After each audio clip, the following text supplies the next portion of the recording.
ఎటువంటి పరిస్థితుల్లో మదనపల్లిని జిల్లా చేయకుండా రాయచోటిని చేయవలసి వచ్చింది? నా why not 175 task are you going to achieve అన్న? ప్రభుత్వం అంటే సాచురేటెడ్ అందరు కూడా ఇంకా మీకు అంత కాన్ఫిడెన్స్ ఉంటే మరి దాదాపు 80 మంది పైగా ఎమ్మెల్యేలను ఎందుకు చేంజ్ చేయాల్సి వచ్చిందన్న? వెరీ సింపుల్ అది. ఇప్పుడు అంతేగాని 80 మంది సరిగా పని చేయలేదని చెప్పి తప్పేయడం కాదు. కొద్ది పర్సంటేజ్ ఉండొచ్చు. 80 మందిని తప్పించారంటే కొంతమంది 80లో కొంతమంది వాళ్ళు.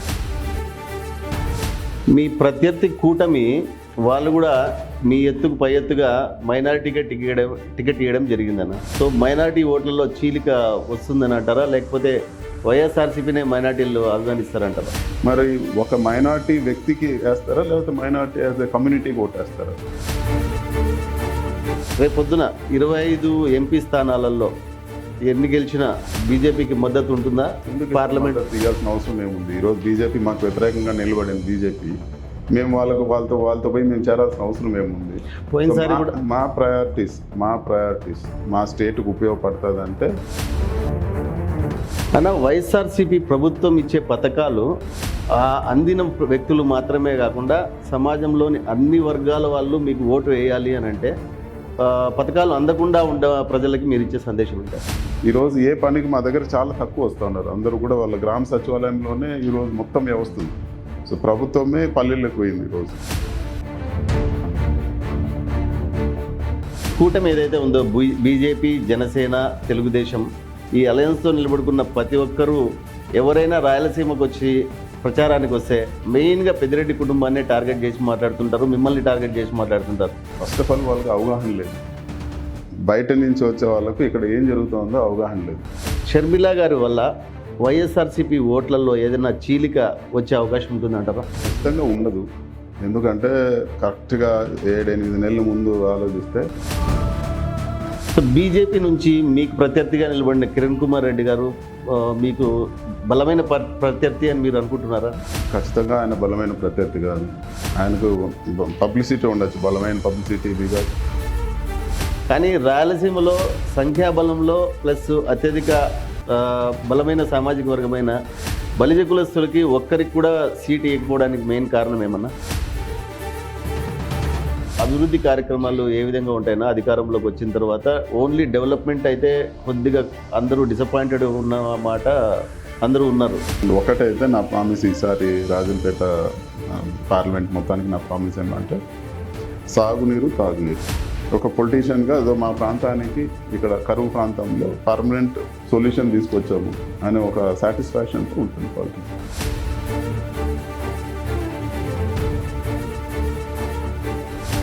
పోయినసారి కూడా చాలామంది మీరు ఇక్కడే ఎమ్మెల్యేగా పోటీ చేసి మంత్రి బాధ్యతలు ఏదైనా స్వీకరిస్తారో అని అనుకున్నారు, కానీ మీరు మళ్ళీ ఎంపీగానే పోటీ చేస్తున్నారు. అంటే మీకు ఎంపీగా చేయడమే ఇష్టమా, లేకపోతే దాని వెనకాల ఏం? నా మటుకు అయితే డెఫినెట్గా ఎమ్మెల్యే చేయాలని నాకు ఇష్టము. కాకపోతే మీకు ఇక్కడ ఈ కాన్స్టిట్యున్సీలు, ఈ నియోజకవర్గాలు, ఈ మండలాలు తిరగడానికి మీకు నాకు తెలిసి టైం సరిపోవడం లేదు.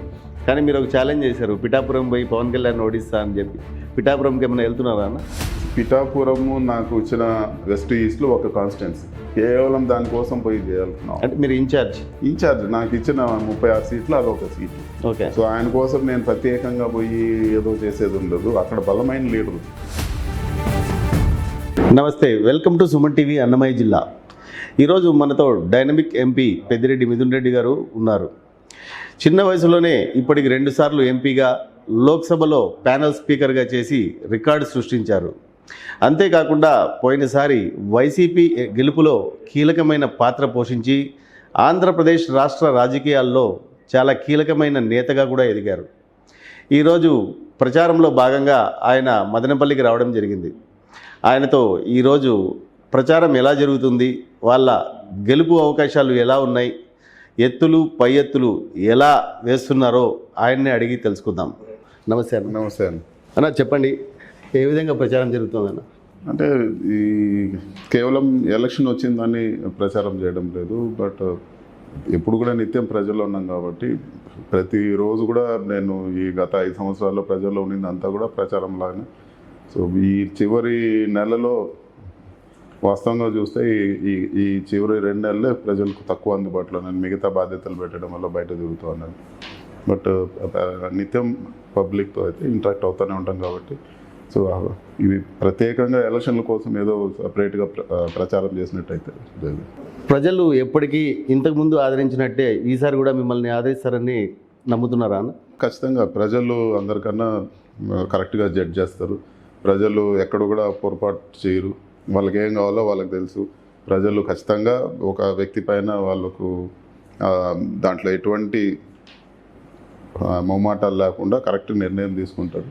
సో ప్రజలకు అందుబాటులో ఉండి ప్రజలకు మాకు ఉపయోగపడతారంటే ఖచ్చితంగా ప్రజలు ఒక పాజిటివ్ నిర్ణయం తీసుకుంటారు. మరీ ముఖ్యంగా మదనపల్లిలో సో మొట్టమొదటి నుంచి కూడా 2009 నుంచి కూడా అటు రాజశేఖర రెడ్డి గారి కుటుంబంతో సెయిల్ అవుతూ ఉంది. అప్పుడు కాంగ్రెస్ పార్టీలో రాజశేఖర రెడ్డి గారు ఉన్నారు.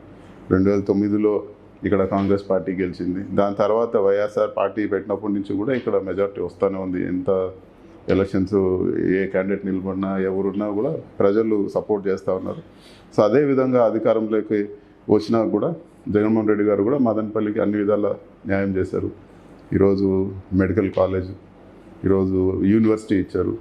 ఈరోజు మీరు చూస్తే వాటర్ గ్రిడ్ పథకం ద్వారా వచ్చే 30-35 ఇయర్స్కి ఇంకా మదనపల్లికి నీటి సమస్య లేకుండా ఈరోజు గండికోట రిజర్వాయర్ నుంచి వాటర్ తీసుకొచ్చి ఈరోజు పైప్ లైన్ ద్వారా డ్రింకింగ్ వాటర్ ఇస్తూ ఉన్నారు. అదేవిధంగా హంద్రీ నీవాలో ఈరోజు వాటర్ తీసుకొచ్చి సాగునీరు ఇస్తూ ఉన్నారు. రోడ్స్ కూడా మీకు గత 10 సంవత్సరాల్లో చేసిన రోడ్ల కన్నా 4-5 టైమ్స్ ఎక్కువ ఇప్పుడు రోడ్లు కూడా చేయడం జరిగింది. ఆల్మోస్ట్ మీరు రామసముద్రం మండలం కానీ నిమ్మన్పల్లి మదనపల్లి రూరల్లో పంచాయతీరాజ్ రోడ్లు అన్నీ కూడా దాదాపు 90% అన్నీ అయిపోయాయి. ఇంకేదో చిన్న కొద్ది రోడ్స్ ఉన్నాయి, అవి కూడా త్వరలో పూర్తవుతాయని చెప్పి కూడా చేస్తున్నాం. నా మదనపల్లికి జిల్లా అవడానికి అన్ని అర్హతలు ఉన్నాయని మదనపల్లి వాసులే కాకుండా పక్కన నియోజకవర్గ వాళ్ళు కూడా మదనపల్లి కరెక్ట్ ఉంటుంది అని మదనపల్లినే జిల్లా చేస్తారు అని అనుకున్నారన్న. కానీ ఎటువంటి పరిస్థితుల్లో మదనపల్లిని జిల్లా చేయకుండా రాయచోటిని చేయవలసి వచ్చింది? ఒక అడ్మినిస్ట్రేటివ్ పర్పస్ వల్ల ఇచ్చారు. ఇప్పుడు అటు రాజంపేట నుంచి మదనపల్లి రావాలంటే 3 hours పడుతుంది. సో ఇక్కడి నుంచి మదనపల్లి నుంచి రాజంపేట వెళ్ళాలన్నా 3 hours పడుతుంది. సో సెంటర్ పాయింట్లు సెంట్రల్లీ లొకేటెడ్ అని చెప్పి రాయచోట్ల ఇవ్వడం జరిగింది. అంత తప్పితే ప్రత్యేక కారణాలు ఏం లేవు. మీరు డెవలప్మెంట్ పరంగా చూస్తే అన్ని ఈవెన్ రాయచోట కన్నా ఈరోజు మదనపల్లిలోనే ఎక్కువ డెవలప్మెంట్ వర్క్స్ జరుగుతూ ఉన్నాయి. మీరు టోటల్గా చూస్తే 1000 కోట్లు వర్క్స్ ఇచ్చారు. ఓవరాల్గా మనకు వాటర్కి సంబంధించి కానీ రోడ్స్కు సంబంధించి కానీ మీకు యూనివర్సిటీస్ పెట్టడంలో కానీ కేంద్రీయ విద్యాలయ స్కూల్ కానీ సో అదొక ఏదో హెడ్ క్వార్టర్ ఇస్తే ఏదో అయిపోతుంది మదనపల్లికి అనేది ఒక అపోహ మాత్రమే. కేవలం కలెక్టరేటు ఎస్పీ ఆఫీస్ అక్కడ ఉంది. సో దానివల్ల మనకేం పెద్ద తేడా పడుతుంది. ఇది వరకు పాత చిత్తూరు జిల్లాలో మీరు చూడండి, చిత్తూరులో కలెక్టరేట్ ఉన్నింది, చిత్తూరులో మీకు ఎస్పీ ఆఫీస్ ఉన్నింది. డెవలప్ అయింది తిరుపతి అయింది. సో తిరుపతిలో యూనివర్సిటీ కానీ తిరుపతిలో చదువుల హబ్గా కానీ సో కేవలం దేవుడి దగ్గరకు వచ్చే ట్రాఫికే కాకుండా అక్కడ చదువుల పరంగా డెవలప్ అయింది. మిగతా ఇతరత్ర బిజినెస్ అంతా కూడా అక్కడ డెవలప్ అయింది. సో అదే పారామీటర్స్లో ఈరోజు మదనపల్లి కూడా బ్రహ్మాండంగా డెవలప్ అవుతుంది అని చెప్పి కూడా నేను అష్యూర్ చేస్తాను. అన్న, వైఎస్ఆర్సీపీ ప్రభుత్వం ఇచ్చే పథకాలు అందిన వ్యక్తులు మాత్రమే కాకుండా సమాజంలోని అన్ని వర్గాల వాళ్ళు మీకు ఓటు వేయాలి అని అంటే పథకాలు అందకుండా ఉండే ప్రజలకి మీరు ఇచ్చే సందేశం ఏంటారు? సో ఫస్ట్ ఆఫ్ ఆల్ పథకాల వల్లే ఓటు వేస్తారనేది తప్పు. సో పబ్లిక్ ఓట్ వేసేది గుడ్ గవర్నెన్స్. సో ఇప్పుడు మదనపల్లి మీరు ఫర్ ఎగ్జాంపుల్ తీసుకోండి, మీరు స్వాతంత్రం వచ్చినప్పటి నుంచి తుప్పు పట్టుకున్న స్కూల్స్, ప్రభుత్వ స్కూల్స్ ఈరోజు అన్నీ రెనోవేట్ అయినాయా లేదా? ఏ స్కూల్ అయినా కానీ even for example Chandrababu Naidu సీఎంగా ఉన్నప్పుడు వాళ్ళ సొంత నారావర్పల్లి స్కూల్ డెవలప్ చేయలేదు. జగన్మోహన్ రెడ్డి గారు అన్ని స్కూల్స్ నాడు నేడు కింద డెవలప్ చేశారు. ఈరోజు పిల్లలు తినే ఫుడ్ కానీ స్కూల్స్లో వాళ్ళు చదువుకుండే పుస్తకాలు కానీ వాళ్ళకు చెప్పే బోధన ఇంగ్లీషు తెలుగు రెండిట్లో కూడా కానీ ఈరోజు పనుల కోసం ముందు సచివాలయ వ్యవస్థ లేదు, గ్రామంలో సచివాలయం లేదు. ప్రతి ఒక్క పని కోసము మండల ఆఫీస్ చుట్టూ ఎంఆర్ఓ ఆఫీస్ చుట్టూ లేకపోతే రాజకీయ నాయకుల చుట్టూ పోయి మాకు పథకాలు రాలేదనేది ఈరోజు గవర్నెన్సే ప్రజలు వదలిపోయింది. ఈరోజు ఏ పనికి మా దగ్గర చాలా తక్కువ వస్తూ ఉన్నారు. అందరూ కూడా వాళ్ళ గ్రామ సచివాలయంలోనే ఈరోజు మొత్తం వ్యవస్థ ఉంది. సో ప్రభుత్వమే పల్లెలకు పోయింది ఈరోజు. సో అది గవర్నెన్స్ వల్ల ఓటు వస్తుంది. ఈ పథకాల వల్ల ఏదో వేస్తారనే దానికన్నా గవర్నెన్స్ వల్ల పథకాలు కూడా ఏదో మనం అనుకున్నట్టు ఫ్రీ కాదు. ఈరోజు అమ్మ ఒడి పెట్టడం వల్ల చైల్డ్ లేబర్ తగ్గిపోయింది. ఈరోజు చదువులపైన ఇంట్రెస్ట్ పెరగడం వల్ల ముందు నారాయణ చైతన్యాల్లో టాపర్స్ వచ్చేవాళ్ళు 10th స్టాండర్డ్. ఫస్ట్ టైం ఇప్పుడు మీరు చూడండి ప్రభుత్వ స్కూల్లో టాపర్స్ వస్తున్నారు, ఉత్తీర్ణత శాతం పెరిగింది. ఇవన్నీ కూడా అంటే ఇవన్నీ good governance, overall good governance. ఈరోజు హెల్త్ గురించి మీరు చూడండి, మదనపల్లిలో హాస్పిటల్ రెనోవేట్ అయింది, ఆక్సిజన్ ప్లాంట్ వచ్చింది. ఇదివరకు పరిస్థితి ఎలా ఉంది, హెల్త్ సెంటర్స్ ఇదయ్యి, స్టాఫ్ పెరిగారు. ఇవన్నీ కూడా ఓవరాల్ గుడ్ గవర్నెన్స్ ఈరోజు. Now, why not 175 task are you going to achieve అన్న? డెఫినెట్గా, ఎందుకంటే ప్రతి కాన్స్టిట్యున్సీలో కూడా ఇప్పుడు కేవలం ఏదో మాకు ఓటు వేసారని ఒక నియోజకవర్గంలో, ఓటు వేయలేదని ఇంకో నియోజకవర్గంలో డెవలప్ చేయకుండా అలా చేయలేదు. ప్రతి ఊరు ప్రతి చోట ఎక్కడ ప్రభుత్వం అంటే సాచురేటెడ్ అందరికి కూడా, ఇంకా కులాలు మతాలు పార్టీలు భేదాలు చూడకుండా ప్రతి నియోజకవర్గంలో కూడా డెవలప్ చేస్తారు. సో ఓవరాల్ స్టేట్లో 175 నియోజకవర్గాల్లో కూడా ప్రజలకు మేలు చేస్తారు. సో ప్రతి నియోజకవర్గంలో కూడా వైసీపీకి ఒక బేస్ ఉంది.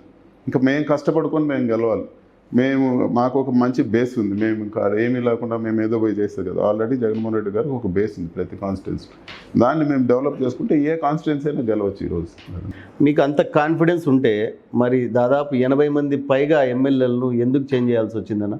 ఈవెన్ మన మదనపల్లిలో కూడా క్యాండిడేట్ని చేంజ్ చేయాల్సి వచ్చింది. Very simple. అది ఇప్పుడు ఒక పొలిటికల్ పార్టీ అన్నాక రకరకాల ఈక్వేషన్స్ ఉంటాయి. సో ఒకరికే ఇవ్వాలని ఏం లేదు, అవకాశాలు మారుతూ ఉంటాయి. ఇప్పుడు ఒకసారి ఎమ్మెల్యేలుగా పోయిన వాళ్ళని ఎంపీలుగా పంపించాం, ఎంపీలను పంపించిన వాళ్ళు ఎమ్మెల్యేగా పంపించాం. కొన్ని చోట్ల క్యాస్ట్ ఈక్వేషన్ కోసం రెడ్లు పక్కన పెట్టి ఈరోజు బీసీలు, ఎస్సీ, ఎస్టీ, మైనార్టీలు. సో ముఖ్యమంత్రి గారు చెప్పినట్లు ఇచ్చిన సీట్లలో 50% ఎస్సీ, ఎస్టీ, మైనార్టీ ఏదైతే మాట చెప్పారో అది ఇచ్చారు. ఈరోజు ఓసీలు తగ్గించి ఇంకా మేబీ ఈరోజు ఎంపీలు కూడా చూసుకోండి, దాదాపు 11 మంది బీసీలకి ఇచ్చారు.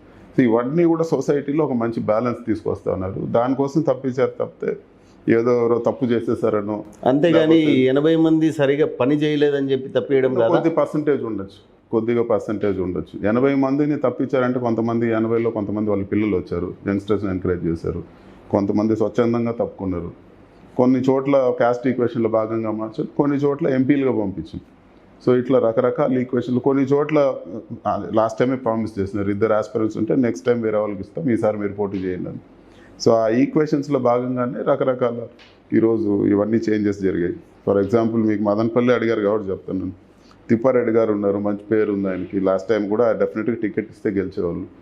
మైనార్టీ క్యాండిడేట్కి ఇవ్వాలా, మైనార్టీని ప్లేస్ చేయాలి కాబట్టి ఇక్కడ మదనపల్లిలో లాస్ట్ టైం ఆయన పక్కన పెట్టి మైనార్టీకి ఇవ్వడం జరిగింది.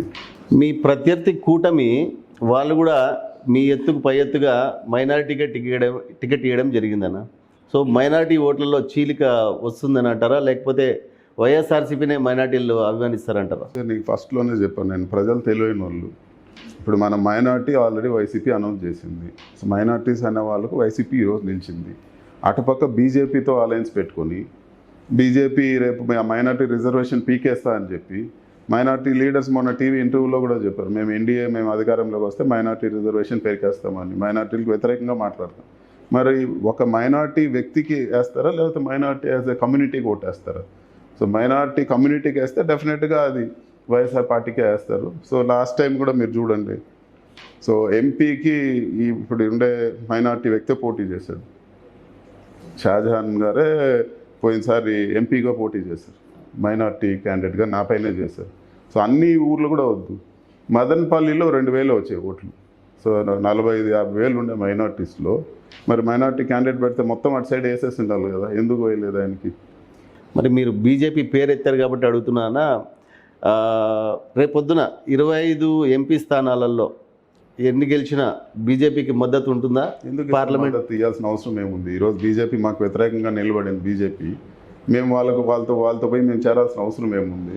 పోయినసారి కూడా మా ప్రయారిటీస్ మా స్టేట్కి ఉపయోగపడుతుంది అంటే మేము సపోర్ట్ చేస్తాం. అది బీజేపీ అధికారంలోకి రావచ్చు, కాంగ్రెస్ అధికారంలో రావచ్చు, లేకపోతే సిపిఎం అధికారంలోకి వచ్చినా కూడా మాకు నచ్చిన బిల్స్కి సపోర్ట్ చేస్తాము, నచ్చని బిల్స్కి అపోజ్ చేస్తాం. మీరు ఎట్లా అష్యూర్ అవుతారు బీజేపీని ఎందుకు అధికారంలోకి వస్తుంది? వేరే కూటమి రావచ్చు కదా.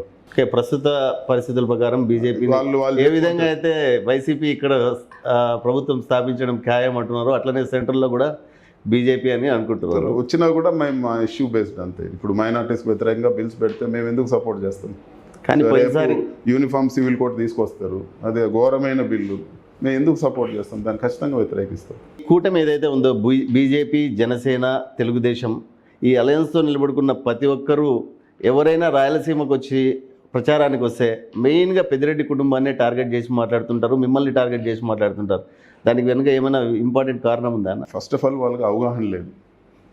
బయట నుంచి వచ్చే వాళ్ళకు ఇక్కడ ఏం జరుగుతుందో అవగాహన లేదు.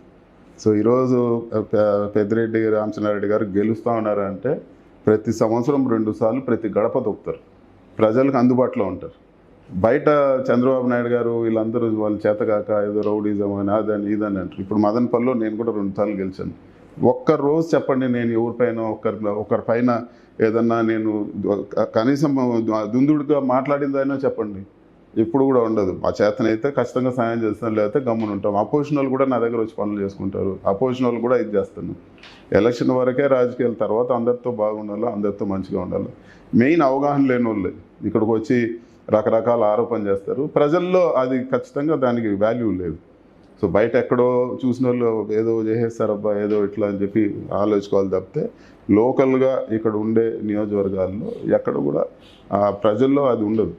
సో మీరు మహా అంటే దౌర్జన్యం చేస్తే ఒక ఊర్లో చేయగలుగుతారు, నువ్వు ఎలక్షన్ గెలవాలంటే. లేదు ఒక బూత్లో చేయగలుగుతారు మహా అంటే. మీకు 14-15 లక్షల ఓట్లలో గెలవాలంటే ప్రజల్లో ఒక మంచి అభిప్రాయం ఉంటేనే గెలుస్తాం. ఒకసారి గెలిస్తే ఫ్లూక్, రెండోసారి గెలవాలంటే ఖచ్చితంగా ప్రజల సపోర్ట్ ఉంటేనే కదా గెలిచింటాం. సో వాళ్ళకి అవగాహన లేక లేదు కడుపు మంటతో వీళ్ళు వైఎస్ఆర్ పార్టీ జగన్మోహన్ రెడ్డి గారితో గట్టిగా ఉన్నారు, వీళ్ళని ఏ విధంగా అయినా మానసికంగా ఇబ్బంది పెట్టాలా అనే ఆలోచనలో కూడా చేస్తారు. ఇప్పుడు షర్మిలా గారు కాంగ్రెస్ పార్టీ నుంచి కంటెస్ట్ చేస్తున్నారన్న, వాళ్ళ పార్టీ నుంచి కూడా ఇక్కడ ఒక ఎమ్మెల్యేగా పోటీ చేస్తున్నారు అనమాట. షర్మిలా గారి వల్ల వైఎస్ఆర్సీపీ ఓట్లలో ఏదైనా చీలిక వచ్చే అవకాశం ఉంటుందంటారా? వైసీపీ వైసీపీ ఓట్లు షర్మిలా గారి వల్ల చీలిక వచ్చే అవకాశం ఉంటుందంటారా? ఉండదు. ఎందుకంటే కరెక్ట్గా 7-8 నెలల ముందు ఆలోచిస్తే నేను తెలంగాణకు వచ్చేసాను, తెలంగాణ కోడల్ని, నాకు ఆంధ్ర రాజకీయాలతో సంబంధం లేదు, నేను ఆంధ్రాకి వెళ్ళను, తెలంగాణలోనే కష్టమైన నష్టమైనా ఉంటానని చెప్పి తెలంగాణ ఎలక్షన్స్ ముందు ఆవిడ కంటెస్ట్లో ఉన్నంత వరకు నేను ఇక్కడే ఉంటాను, నాకు అక్కడ సంబంధం లేదన్న వ్యక్తి ఇక్కడికి వచ్చి కేవలం ఈ అపోజిషన్ ఈరోజు కాంగ్రెస్ పార్టీ తెలుగుదేశం ఒక మిలాఖతులు ఇక్కడికి రావడం జరిగింది ఓట్లు చీల్చాలని చెప్పి. ఆమె కూడా కూటమిలో భాగమే అంటారా? ఖచ్చితంగా. ఇప్పుడు చంద్రబాబు నాయుడులో వచ్చే మాటలే ఆవిడ నోట్లో వస్తాయి. వాళ్ళిద్దరు ఒకరికొకరు పరస్పరం సపోర్ట్ చేసుకుంటూ ఉన్నారు. సో దాంట్లో డెఫినెట్గా డౌటే లేదు. సో బీజేపీ నుంచి మీకు ప్రత్యర్థిగా నిలబడిన కిరణ్ కుమార్ రెడ్డి గారు మీకు బలమైన ప్రత్యర్థి అని మీరు అనుకుంటున్నారా? ఖచ్చితంగా ఆయన బలమైన ప్రత్యర్థి కాదు. ఆయనకు పబ్లిసిటీ ఉండొచ్చు, బలమైన పబ్లిసిటీ, బికాజ్ ఆయన ముఖ్యమంత్రిగా పనిచేశారు. సో ఆయనకు అదే డిసడ్వాంటేజ్. ఇప్పుడు 10 years నుంచి బలమైన ప్రత్యర్థి అంటే ప్రజల్లో ఉండాలి. 10 ఏళ్ళు అయిపోయింది వెళ్ళిపోయి. సో పీలేరు నియోజకవర్గం నుంచి ఆయన అప్పుడు గెలిచి ముఖ్యమంత్రి అయ్యారు. సో 10 సంవత్సరాల్లో 10 మంది పేర్లు చెప్పమనండి, నేను పోటీ నుంచే వదిలేస్తాను. ఆయన సాయం చేసిన 10 మంది పేర్లు చెప్పమనండి. లేదు కరోనా లాంటి విపత్తు వచ్చింది, ఆయన సొంత గ్రామంలోనే చాలామంది చనిపోయారు, ఆయన సొంత మండలంలో కలికిరిలో చాలామంది చనిపోయారు, మేము దగ్గర ఉండి ట్రీట్మెంట్ ఇచ్చాము. పరిస్థితులు ఎంత దారుణంగా ఉన్నాయంటే ఆక్సిజన్ సరిపోక కింద పడుపెట్టి ఒకరికొకరు షిఫ్ట్స్, కొద్దిసేపు ఒకరికి ఆక్సిజన్ వెంటిలేటర్ ఆక్సిజన్ సపోర్ట్ ఇస్తే ఇంకొకరికి కొంతసేపు ఇచ్చి అలా ప్రాణాలు కాపాడారు. ఈయన ఒక్క రోజున అడుగు పెట్టాడా? ఒక్కరికన్నా హెల్ప్ చేసినట్లు ఎక్కడా లేదు. అసలు ఊర్లో అడుగే పెట్టలేదు కష్టాల్లో ఉన్నప్పుడు ప్రజలు. సో అది కేవలం స్వార్థంతో ఇప్పుడు వచ్చాడంత. నిజంగా ప్రజలపైన సేవ చేయాలని అభిప్రాయం ఉంటే అన్నీ వదిలేయండి, అన్ని ఊర్లో వదిలేయండి. ఆయన సొంత గ్రామం ఇన్నేళ్ళు సపోర్ట్ చేశారు కదా వాళ్ళు, ఆయన సొంత మండలం, అక్కడన్నా ప్రజలు 10 మంది కన్నా సపోర్ట్ చేసినాడో ఏదో పేపర్లోనే ఎక్కడన్నా ఎవరు కూడా చూడలేదు. సో అంత స్వార్థంగా ఉండే వాళ్ళని ప్రజలు కూడా ఇప్పుడు రావచ్చు, ఇప్పుడు ఏదో తిరగచ్చు, ఎలక్షన్ అయినాక మళ్ళీ సేమ్ బ్యాక్ టు హైదరాబాద్. అంటే బెంగళూరు టు కడప రైల్వే లైన్లో వయా మదనపల్లి రావాల్సిన రైల్వే లైను మీ నిర్లక్ష్యం వల్ల రాకుండా పోయింది అని చెప్పి నిన్న ఒక మీటింగ్లో ఆయన అభియోగించారు. దీని మీద మీ సమాధానం? ఆయన బీజేపీలో చేరి ఎన్ని సంవత్సరాలు అయింది? చేయాల్సింది బీజేపీ గవర్నమెంట్. ఆయన బీజేపీలో చేరి ఏ రోజన్నా ఢిల్లీకి వచ్చి ఫలానా రైల్వే లైన్ ఆగిందని చెప్పాడు. ఎలక్షన్ వచ్చింది కాబట్టి మాట్లాడతాను. ఇప్పుడు జరిగిందంటే క్రెడిట్ నా వర్కే కదా. ఇప్పుడు జరిగిందైతే మేము పబ్లిక్గా మాట్లాడి పార్లమెంట్లో మాట్లాడి ఇవన్నీ కూడా దాని మూవ్మెంట్ ఇచ్చాము. లెటర్లు ఉన్నాయి, బీజేపీ గవర్నమెంట్కి నేను రిప్రజెంట్ చేసిన లెటర్స్ ఉన్నాయి, మీరు త్వరగా పూర్తి చేయండి అని చెప్పి. ఇంకా అంతకన్నా ఏం చేయాలి? ఇప్పుడు అదే నేనే ఫాలోఅప్ చేసి ఈరోజు వాటర్ గ్రిడ్ వచ్చింది. ఈరోజు వాటర్ గ్రిడ్లో అన్ని వేల కోట్ల ఫండ్స్ ఈ 4 నియోజకవర్గాలు రాజంపేట పార్లమెంట్లో వచ్చింది. స్టేట్లో హైయెస్ట్ నేషనల్ హైవేస్ మనకు రాజంపేట పార్లమెంట్లో శాంక్షన్ అయినాయి. నేషనల్ హైవే రోడ్స్ జరిగేది మీకు అన్నమయ్య డిస్ట్రిక్ట్ రాజంపేట పార్లమెంట్లో జరిగిన అన్ని స్టేట్లో ఎక్కడ రాలేదు. ఈరోజు మదనపల్లి తిరుపతి కానీ, మదనపల్లి అనంతపూర్ రోడ్డు కానీ, మీకు ఇంకా కూడా మీరు తీసుకోండి ఎక్కడన్నా కానీ, మీకు రాయచోటి కాన్స్టిట్యున్సీలో జరిగింది కానీ, లేకపోతే కడప కోడూరు రాజంపేట రోడ్డు కానీ, ఇవన్నీ కూడా ఇప్పుడు ఈ టర్మ్లో ఎంపీగా ఉన్నప్పుడే సెంట్రల్ నుంచి కూడా శాంక్షన్ కావడం జరిగింది. వాళ్ళు లెటర్ కూడా అఫిషియల్గా ఇచ్చారు, ఎంపీ రిక్వెస్ట్ పైన ఇవన్నీ మేము చేస్తామని, కేంద్రీయ విద్యాలయ స్కూల్ కానీ. సో ఇవన్నీ ఉంటుంది. ఓవరాల్ పిక్చర్ చూడగానే ఒక్కటేదో పట్టుకొని అది డిలే అయిందని చెప్పి ఇదే మొత్తం అన్నట్టు క్రియేట్ చేస్తే భవిష్యత్తులో లైన్ వస్తుందంటారా? లేకపోతే డెఫినెట్గా దాన్ని ఇప్పుడు సెంట్రల్ గవర్నమెంట్ కూడా వాళ్ళు కావాల్సినటువన్నీ చేస్తూ ఉన్నారు. వాళ్ళు ఇంకా ఆ ప్రయారిటీ లేదు, ఆంధ్రాలో ప్రయారిటీ లేదని డిలే చేయాలంటే కావాలని డిలే చేస్తారు. ఇప్పుడు ఆర్ఓబీలు అన్నీ సెంట్రల్ గవర్నమెంట్ ఫండ్సే కదా వచ్చాయి మీకు. ఇప్పుడు ఆర్ఓబీలు హైయెస్ట్ నెంబర్ ఆఫ్ ఆర్ఓబీస్ వచ్చాయి. రోడ్ ఓవర్ బ్రిడ్జెస్ అన్నీ ఇప్పుడు మీకు మదనపల్లి అనంతపూర్ మధ్యలో కానీ, మదనపల్లి తిరుపతి మధ్యలో కానీ, పీలర్లో కానీ, ఈవెన్ ఆర్యూబీస్ మీకు కడప మన కోడూరు రాజంపేట రూట్లో కానీ ఇవన్నీ కూడా ఆర్యూబీస్ వచ్చాయి. ఇవన్నీ కూడా రైల్వే ఫండ్స్ వస్తున్నాయి. సో డెఫినెట్గా వాళ్ళు ప్రయారిటీలో లేదు, దాన్ని పుష్ చేయాలి, ఖచ్చితంగా పుష్ చేస్తాం, అది అయ్యేటట్టు పుష్ చేస్తాం. అంటే మీ ప్రభుత్వం కానీ జగన్మోహన్ రెడ్డి గారు కానీ ఎన్నో వందల సార్లు చెప్పారు, సమాజంలో అన్ని కులాలకు ప్రాధాన్యత ఇస్తాము, ఏ కులాన్ని కానీ విస్మరించము అని చెప్పి. కానీ రాయలసీమలో సంఖ్యాబలంలో ప్లస్ అత్యధిక బలమైన సామాజిక వర్గమైన బలిజ కులస్తులకి ఒక్కరికి కూడా సీట్ ఇవ్వకపోవడానికి మెయిన్ కారణం ఏమన్నా? ఇప్పుడు ఓవరాల్గా చూస్తారు.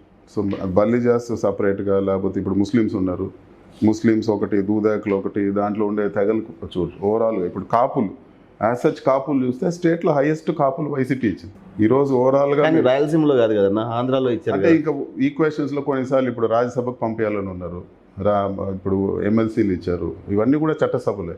కేవలం ఎమ్మెల్యే ఒక్కటే ఇది కాదు కదా. ఇప్పుడు రేపు రాజ్యసభలో చేయాలని చెప్పి కూడా ముఖ్యమంత్రి గారు నిర్ణయం తీసుకున్నారు. సో ఫ్యూచర్లో డెఫినెట్గా వాళ్ళకు చట్టసభల్లో తగిన స్థానం ఉంటుంది అన్ని కమ్యూనిటీస్కి. సో స్పెసిఫిక్ రీజన్ ఉండదు దానివల్ల, ఇదేం లేదు. ఓవరాల్ ఈక్వేషన్లో ఒక చోట లేకపోతే ఒక చోట డెఫినెట్గా కుదురుతారు. మా బలిజ కమ్యూనిటీకి కొద్దిగా అన్యాయం జరిగింది అని భావించే వారికి కానీ, ఆ కులం నుంచి కానీ మొత్తం సమాజంలోంచి రాజకీయాల వైపు మొగ్గు చూపించే యువతకు మీరు ఇచ్చే సందేశం ఏందన్నా? ఒకటి, ఫస్ట్ ఆఫ్ ఆల్ ఓవరాల్గా చూసుకోమని చెప్తాను. ఓవరాల్గా ఇప్పుడు కేవలం ఒక స్పెసిఫిక్గా ఒకటి తీసుకొని ఇదే అవ్వలేదు అనే ఇది కాకుండా ఓవరాల్ డెవలప్మెంట్ ఈ ముందు చెప్పండి. ఇప్పుడు కాపు నేస్తం వచ్చింది, ఇది వరకు వచ్చిన ఏ ప్రభుత్వం అన్నా తీసుకోండి. సో ఈ కాపు నేస్తంలో ఎంతమంది బెనిఫిట్ అయ్యారు? ముందు ఎందుకు ఎవరు చేయలేదు? ఈరోజు పెంచింది కూడా కాపు నేస్తం ఇచ్చిన బడ్జెట్లో కూడా. కానీ అవి పథకాలన్నా, నేను అడుగుతున్నది రాజకీయ పరంగా, రాజకీయ పరంగా తీసుకోండి. లాస్ట్ టైం ఎంతమంది పోటీ చేశారు, ఎమ్మెల్సీలు ఎంతమందికి ఇచ్చారు, రేపు రాబో రోజులు ఏమొస్తారు, ఇవన్నీ కూడా తీసుకోండి. ఓవరాల్గా అయితే డెఫినెట్గా బ్యాలెన్స్ ఉంటుంది. భవిష్యత్తులో మీరు ఏ విధమైన భరోసా ఇవ్వబోతున్నారు ఆ పర్టికులర్ సామాజిక వర్గానికి? సో డెఫినెట్గా ఉంటుంది. డెఫినెట్గా ఆల్ కమ్యూనిటీస్కి కేవలం క్యాస్ట్ పైన నడవదు వైసీపీలో. డెఫినెట్గా నేను రావాలని కోరుకుంటా ఉన్నాను. మంచి ఆపర్చునిటీస్ వస్తాయి, మీరు చెప్పినట్టు మంచి యంగ్స్టర్స్ పాలిటిక్స్లోకి రావాలి, వాళ్ళు డెఫినెట్గా షైన్ అవ్వాలని చెప్పి కూడా నేను కోరుకుంటాను. ఇంకొక పాయింట్ కూడా, ఇప్పుడు మీరు చెప్పిన కమ్యూనిటీలో ఎంతమంది చేరుతున్నారు, ఈరోజు చేరారు పార్టీల్లో, చాలామంది చేరారు. సో అందరితో మంచి రిలేషన్ ఉంది. అదేదో ఒక డిసడ్వాంటేజ్ లాగా కేవలం అదే అని చూడాల్సిన అవసరం లేదు. చట్టసభల్లో డెఫినెట్గా మంచి పొలిటికల్గా మంచి ఇది వస్తుంది. ఇప్పుడు కూడా పార్టీలో చేరుతున్నారు. ఇప్పుడు కూడా పార్టీలో చాలామంది, అంటే బలిజ కమ్యూనిటీ నుంచి చేస్తున్నారు. గంటా నరహరి చేరాడు కదా, ఇప్పుడు టికెట్ ఆశించాడు, అటు సైడ్ పదవులు ఇస్తాన్నా కూడా వైసీపీలో చేరాడు. కమ్యూనిటీలో ఆయన ప్రొజెక్ట్ అయ్యాడు, ఎంపీగా నిలబడాలని రాజంపేటకి. అలాంటి వ్యక్తి చేరాడంటే ఈరోజు అది బెనిఫిటే కదా, డెఫినెట్గా ప్లస్. అది 2014లో రాష్ట్రం విడిపోయేటప్పుడు 10 సంవత్సరాలు కామన్ క్యాపిటల్గా హైదరాబాద్ ఇచ్చారు. ఈ 10 సంవత్సరాలను ఆంధ్రప్రదేశ్ ప్రభుత్వంలో 2 సార్లు ప్రభుత్వాలు మారాయి, ఒకసారి టీడీపీ, ఒకసారి వైఎస్ఆర్సీపీ. ఈ 2 ప్రభుత్వాలు ఆ కామన్ క్యాపిటల్ అనే దాన్ని సవ్యంగా వాడుకున్నారు, ఉపయోగించుకున్నారు అని అనుకుంటున్నారా? ఒకటి ఇప్పుడు చంద్రబాబు నాయుడు 10 సంవత్సరాలు ఉండాల్సింది వదిలి పారిపోయి వచ్చాడు. ఓటు నోటు దొరికి ఆ రోజు వదిలి పారిపోయి వచ్చాడు. సో మొత్తం ఖాళీ చేసుకొని ఇక్కడికి వచ్చినారు. సో మళ్ళీ మేము అక్కడికి పోతామని ఏదో వాళ్ళతో గొడవ పెట్టుకున్నట్టు బదులు మన ఊరు మనం డెవలప్ చేసుకుందాం. అక్కడ ఏ రోజైనా ఈ రోజు కాకపోతే రేపు రావాలి. కంటిన్యూ అయ్యి వేరే డెవలప్ చేసుకొని షిఫ్ట్ అయితే పర్వాలేదు. ఆల్రెడీ షిఫ్ట్ అయినాడు, మళ్ళీ లేదు ఇక్కడికి మేము వెళ్తామని చెప్పి మళ్ళీ వెళ్తే మళ్ళీ షిఫ్టింగ్ ఛార్జెస్, మళ్ళీ డిస్టర్బెన్స్. ఇక్కడ దాంట్లో ఇక్కడ ఒకసారి వచ్చినాక ఇక్కడ డెవలప్ చేసుకోవడం ఉత్తమమైన పని. అన్న, మీరు రాజంపేట ఎంపీగా పోటీ చేస్తున్నప్పటికీ ఆంధ్రప్రదేశ్ రాష్ట్ర రాజకీయాల్లో కీలకమైన నేతగా అందరూ భావిస్తారన్న. సో ఫర్దర్గా అభివృద్ధి కార్యక్రమాలు ఏ విధంగా ఉంటాయన్నా అధికారంలోకి వచ్చిన తర్వాత? ఓన్లీ డెవలప్మెంట్ అయితే కొద్దిగా అందరూ డిసప్పాయింటెడ్ ఉన్న మాట అందరూ ఉన్నారు. సో మీరు ఏ విధంగా డెవలప్మెంట్ని అండ్ ఉద్యోగ అవకాశాలను ఏ విధంగా క్రియేట్ చేయబోతున్నారు? సో డెఫినెట్గా రాజంపేట పార్లమెంట్లో ఇండస్ట్రీస్ తీసుకొస్తాము, ఇండస్ట్రీస్ పరంగా. అండ్ ఒకటైతే నా ప్రామిస్ ఈసారి రాజంపేట పార్లమెంట్ మొత్తానికి నా ప్రామిస్ ఏమంటే సాగునీరు, తాగునీరు. సో ఈరోజు ఆల్రెడీ మీరు డెవలప్మెంట్ మ్యాక్సిమం జరిగేది రాజంపేట పార్లమెంట్. ఈరోజు 5,000 కోట్లతో గాలేరు నగర్ నుంచి హంద్రీనివా కనెక్ట్ చేస్తూ ఉన్నారు. అదే అవుతే కంటిన్యూ ప్రతి సంవత్సరం మీకు 4 నెలలు ఫుల్ వాటర్ ఉంటుంది, చెరువులన్నీ నింపుకుంటారు. ప్లస్ అది సాగునీరుకి పూర్తిగా అడ్వాంటేజ్ వస్తుంది. ఈవెన్ కుప్పం వరకు కూడా ఈ మధ్యలోనే ముఖ్యమంత్రి గారు కెనాల్ కూడా ఓపెన్ చేశారు. సో మదనపల్లి కానీ, తంబలపల్లి, పీలేరు, పుంగునూరు, పలంనేరు, కుప్పం వరకు సో ముఖ్యమంత్రి గారి సొంత నియోజకవర్గం నుంచి పైప్ లైన్ ద్వారా ఇస్తున్నారు. ఇప్పుడు హంద్రీనివా మనకు అనంతపూర్ నుంచి రావాలి. సో అక్కడే నీళ్ళు ఎక్కువ వాడడం వల్ల మనకు రాని పరిస్థితి. ఈరోజు పైప్ లైన్ ద్వారా ఇస్తే మధ్యలో ఎక్కడ వాడే పరిస్థితి ఉండదు. డైరెక్ట్ గండికోట రిజర్వాయర్ నుంచి మనకు వాటర్ వస్తుంది. సో నేను వాటర్ ఇక్కడ ప్రొవైడ్ చేయగలిగితే ఆల్రెడీ టెండర్ పిలిచారు, 5,000 కోట్లతో పైప్ లైన్ పిలిచారు, దాదాపు 1,500 కోట్లతో కెనాల్ వైడనింగ్ ఇచ్చారు. హంద్రీనివా 3 times పెరుగుతాం. సో మీరు ఇమాజిన్ చేయండి ఎంత వాటర్ స్టోర్ అవుతుంది, ఎంత వస్తుంది. సో ఈ ఏరియాలో వాటర్ వస్తే ఎంత మార్పు వస్తుంది. ఇది కాకుండా వాటర్ గ్రిడ్ 2,300 కోట్లతో water grid project. Water grid already టెండర్లు అయిపోయినాయి, సర్వే అయిపోయింది, వర్క్స్ ఇప్పుడు బిగిన్ అవుతాయి. 2 yearsలో వాటర్ గ్రిడ్ పూర్తి అయితే వాటర్ ట్రీట్ చేసి ప్రతి గ్రామానికి పైప్ లైన్ ట్యాంక్ ద్వారా అయిపోతారు. ఇవన్నీ మేజర్ ప్రాజెక్ట్స్. ఇదేదో చిన్న తొట్టి కట్టి ఒక 6 నెలల్లో పూర్తి చేసి 2 నెలల్లో చేసేది కాదు. ఇట్ టేక్స్ 2 years 3 years పడుతుంది. బట్ పర్మనెంట్ నెక్స్ట్ 30-35 years వరకు డెఫినెట్గా జగన్మోహన్ రెడ్డి గారిని ప్రజలు తలుచుకుంటారు. ఇతను వచ్చి మాకు ఇవి చేశాడని. ఆల్రెడీ టెండర్లు అయిపోయినాయి, ప్రాసెస్లో ఉన్నాయి. 50% ఆఫ్ వర్క్ కూడా పైప్ లైన్ వర్క్ అయిపోయింది. సో డెఫినెట్గా ఇవన్నీ పూర్తవుతే చాలా మంచి జరుగుతుంది. మన ఈ హోల్ ప్రాంతానికి వాటర్ ఇవ్వగలిగితే సాగునీరు, తాగునీరు. ప్లస్ మీరు అన్నారు డెవలప్మెంట్ జరగలేదని టీడీపీ వాళ్ళు చెప్తున్నారు. స్వాతంత్రం వచ్చిన తర్వాత ఈ పీరియడ్లో మదనపల్లి నియోజకవర్గంలో వేసిన రోడ్లు, తంబలపల్లి నియోజకవర్గంలో వేసిన రోడ్లు మీరు తీసుకోండి, రికార్డ్ తీసుకోండి. హైయెస్ట్ నెంబర్ ఆఫ్ రోడ్స్ వేసినాం. అంటే డెవలప్మెంట్ అంటే ఓన్లీ రోడ్సే కాదు కదా, ఉద్యోగ అవకాశాలు, ఫ్యాక్టరీలు, ఇండస్ట్రీలు. ఫస్ట్ అది కూడా నేను చెప్తాను. మీకు హాస్పిటల్ ఇంప్రూవ్ అయింది, మెడికల్ కాలేజ్ వస్తూ ఉంది, ఈరోజు యూనివర్సిటీ అవుతాను. తిరుపతి లాంటి పట్టణం డెవలప్ అయిందంటే ఎస్వి యూనివర్సిటీ వల్ల. ఈరోజు మీకు బీటీ కాలేజ్ యూనివర్సిటీ అయింది. బీటీ కాలేజీని కాపాడడం, బీటీ కాలేజ్ అన్యాక్రాంతం కాకుండా కాపాడడం, ప్రభుత్వ పరం చేసాం. వాళ్ళని మంచిగానే తీసుకున్నాం, వాళ్ళ మేనేజ్మెంట్ని కన్విన్స్ చేసాం. దానికి చరిత్ర 100 సంవత్సరాలు, ఇంకో 200 సంవత్సరాలు దాన్ని సేఫ్ గార్డ్ చేయగలిగినాం. ఇవన్నీ మేజర్ అచీవ్మెంట్స్. ఈరోజు ప్రతి గ్రామంలో సచివాలయాలు, ప్రతి స్కూలు డెవలప్మెంట్. ఇంకా డెవలప్మెంటే ఇంకేం చేయాలి నాకు అర్థం కావడం లేదు. ఇవన్నీ కూడా ఓవరాల్ డెవలప్మెంట్, ప్రతి ఒక్కటి కూడా ఇవన్నీ కూడా ఓవరాల్ డెవలప్మెంటే. బట్ టైం తీసుకుంటుంది. ఈరోజు వాటర్ అనేది ఇప్పుడు హంద్రీనివా చూసారు, 7-8 ఏళ్ళు పట్టింది. నేను అనేది నెక్స్ట్ 2-3 yearsలో కంప్లీట్ చేస్తాము. పూర్తి ప్రయారిటీ డ్రింకింగ్ వాటర్ పైన తీసుకుంటాము. నా లైఫ్లో కూడా ఒక పొలిటీషియన్గా ఏదో మా ప్రాంతానికి ఇక్కడ కరువు ప్రాంతంలో పర్మనెంట్ సొల్యూషన్ తీసుకొచ్చాము అనే ఒక సాటిస్ఫాక్షన్తో ఉంటుంది పాలిటిక్స్. ఏషియాలోనే బిగ్గెస్ట్ మార్కెట్ యార్డ్ మనది మదనపల్లి. ఇక్కడ ఫుడ్ ప్రాసెసింగ్ యూనిట్ కానీ, కోల్డ్ స్టోరేజెస్ కానీ అలాంటివి వస్తాయని ఎన్నో సంవత్సరాల నుంచి చాలామంది ఎక్స్పెక్ట్ చేస్తున్నారు. ఈసారి మీరు అధికారంలోకి వచ్చిన తర్వాత ఎక్స్పెక్ట్ చేయొచ్చా అన్న? మీకు ఒక ఇది చెప్పాలి, ఇండస్ట్రీస్ గురించి చెప్పారు. సో ఒక ఇండస్ట్రీ పెట్టాలంటే టమాటో గురించి మాట్లాడుతుంది. జనరల్గా ఉద్యోగ అవకాశాలు, ఇండస్ట్రీ. వాటర్ లేకుండా ఇండస్ట్రీస్ వస్తాయా? వాటర్ ముఖ్యం. సో ఫస్ట్ నేను వాటర్ తీసుకురాకుండా ఇండస్ట్రీస్ పెట్టండి అంటే ఎవరన్నా డబ్బులు పెట్టేవాడు ప్రైవేట్ వాళ్ళు వచ్చి పెడతారా? సో మీరు వాటర్ తీసుకురావడం వచ్చే 5 సంవత్సరాల లోపల అవుతుందా? ఆల్రెడీ ప్రాసెస్లో ఉంది వర్క్. సో వాటర్ ఒక ఇండస్ట్రీకి వాటర్ ఎక్కువ అవసరం ఉంటుంది, ఒకదానికి తక్కువ అవసరం ఉంటుంది. సో అవి డెఫినెట్గా ఇట్ గోస్ టుగెదర్. ఓకే. ఇప్పుడు మీరు మదనపల్లిలో ఇల్లు ఉండాలంటే వాటర్ సోర్స్ ఉంటేనే మనం ఆ ఏరియా పోతాం. వాటర్ లేకుండా మనము ఇల్లు కడతారా? అట్లా రాదు. సో డెఫినెట్గా వాటర్ వస్తే బెటర్. ఇంకా మనము ఈ మంచి ఏరియా ల్యాండ్స్ ఉన్నాయి, ఇంకా ఎక్కువ అట్రాక్ట్ అయ్యి వస్తారు. సో పల్ప్ యూనిట్స్ అనేది ప్రభుత్వమే పెడతా ఉంది, ప్రతి పార్లమెంట్లో కూడా పెడతా ఉంది. ఎన్ని పెట్టినా కూడా ప్రైవేట్ వాళ్ళని తీసుకురావాల్సిన అవసరం ఉంది ఇంకా కూడా. సో ఈ మధ్యలోనే చాలా పెట్టారు. వచ్చే ప్రొడక్షన్కి పెట్టే ఇండస్ట్రీస్కి చాలా గ్యాప్ ఉంది. సో అది ప్రైవేట్ ప్లేయర్స్ అందరినీ మనం కన్విన్స్ చేసి తీసుకురావాల్సి ఉంటుంది, వాళ్ళు కూడా ఇన్సెంటివ్స్ ఇచ్చి. సో ప్రభుత్వమే ఈరోజు పల్ప్ యూనిట్ పెట్టింది. సో టొమాటోకి సంబంధించి పీలర్లో ఒక ప్రాసెస్ యూనిట్ శంకుస్థాపన చేశారు. అట్లా రకరకాలు ప్లేయర్స్ అందరినీ కూడా వాళ్ళు కన్విన్స్ చేసి తీసుకొచ్చేదైతే one of the important work. ఇది వ్యక్తిగతమైన ప్రశ్న. పోయినసారి కూడా చాలామంది మీరు ఇక్కడే ఎమ్మెల్యేగా పోటీ చేసి మంత్రి బాధ్యతలు ఏదైనా స్వీకరిస్తారో అని అనుకున్నారు, కానీ మీరు మళ్ళీ ఎంపీగానే పోటీ చేస్తున్నారు. అంటే మీకు ఎంపీగా చేయడమే ఇష్టమా, లేకపోతే దాని వెనకాల ఏం? నా మటుకు అయితే డెఫినెట్గా ఎమ్మెల్యే చేయాలని నాకు ఇష్టము. కాకపోతే ఈరోజు మా ఫాదరు ఎమ్మెల్యేగా చేసి ఆయన అందరికన్నా బెటర్గా పనిచేస్తున్నారు, మంత్రిగా మంచి బాధ్యతలు చేస్తారు. సో ఆయన ఉంటేనే దానికి న్యాయం జరుగుతుంది. సో నేను జగన్మోహన్ రెడ్డి దగ్గర ఉన్నానని చెప్పి నేనేదో పదవులకు నాకైతే పెద్ద ఇంట్రెస్ట్ కూడా లేదు.